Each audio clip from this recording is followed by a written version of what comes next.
Good evening and welcome to Tucker Carlson Tonight. The White House has released their offer for an immigration deal. Their proposal gives so-called dreamers essentially everything they said they wanted: legalization and a path to citizenship. So millions of people who broke our laws to get here would receive amnesty.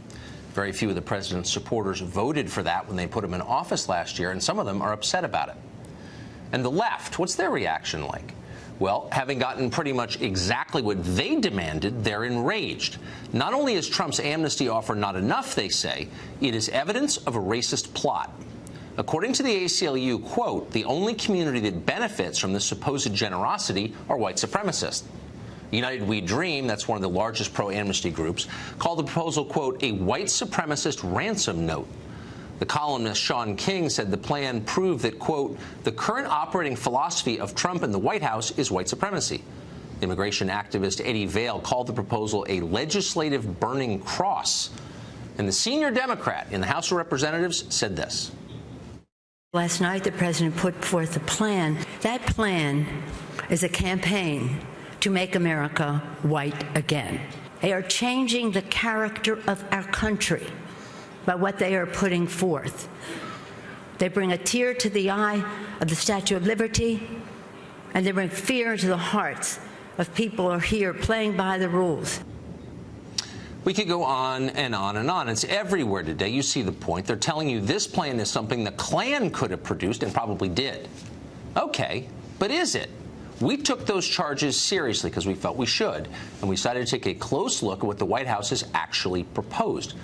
We found that the plan may be many things, not all of them good, by the way, but it definitely isn't a form of white nationalism, not unless that term now has the opposite meaning. Let's go through it. The White House proposal would legalize about 2 million people who currently have no right to be here. That's a lot of people. For perspective, 13 U.S. states have populations smaller than that. Barack Obama never enacted an amnesty that big. How many of those beneficiaries are white? Now, keep in mind, that would be the central question in any plan crafted by white supremacists, obviously. Well, let's see. Almost none of them. 2 million more non-white people in this country. That's more than the total population of Delaware or Nebraska. Doesn't sound much like a legislative burning cross. But there's more. The proposal would also continue the current system of chain migration until the backlog of applicants has been exhausted. That would take years and years. What countries will be the top beneficiaries of this new arrangement under the Trump plan? Well, if you guessed Finland, Norway, the Swedish national sauna team, nope, guess again. No European countries are on that list, not one. Instead, the plan would admit nearly 1 million more immigrants from Mexico and hundreds of thousands more from India. Also Vietnam, Bangladesh, the Dominican Republic, and China, the Philippines, too.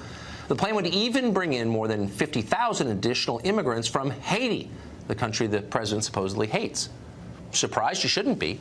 No matter what the race baiters on television are telling you, no majority white countries send large numbers of immigrants to the United States and haven't in 50 years. That would not change under this proposal.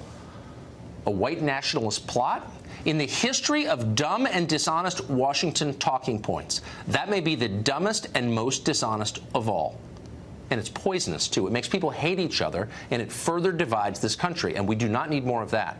The people who are repeating it ought to be ashamed of themselves, so of course they're not. They have to know they're lying.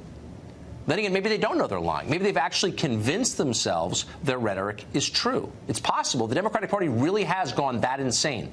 Their new position is that it's immoral to restrict any kind of immigration from any country, in any amount, for any reason ever. Even enforcing our own existing laws, the ones that they voted for and passed in Congress, is now tantamount to a hate crime. Nancy Pelosi has been making that case for months. Now, the public doesn't agree with any of this, so by definition, Democrats are extremists on the subject. They don't care. This is their new electoral strategy. These are their new voters, whatever it takes.